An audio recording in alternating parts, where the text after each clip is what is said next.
Hi friends, మనం ఈరోజు chicken fry చేసుకోబోతున్నాం. దానికి కావాల్సిన పదార్థాలు చెప్తున్నాను. 1/2 కేజీ చికెన్ నేను ముందే వాష్ చేసి పెట్టేశాను.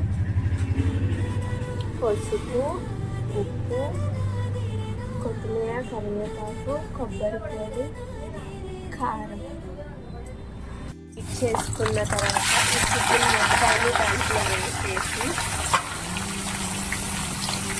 ఉప్పు, పసుపు వేసేసి కలిపేసి మనం ఒక మూతని పెట్టేద్దాం.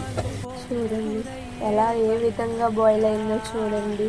చికెన్లో వచ్చిన వాటర్ని బాయిల్ అయిపోయి మన చికెన్ మొత్తం మెత్తగా బాయిల్ అయిపోయింది. చూడండి, కొబ్బరి పొడి, కారం వేసి అది మొత్తం తిప్పేసి ఒక 5 మినిట్స్ లో ఫ్లేమ్లో ఉంచుదాము.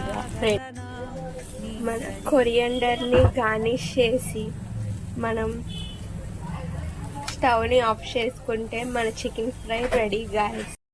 ఫైనల్గా చికెన్ ఫ్రై రెడీ అయిపోయింది ఫ్రెండ్స్. మీరు ఎలా చికెన్ ఫ్రై చేసుకుంటారో కమెంట్ చేయండి ఫ్రెండ్స్.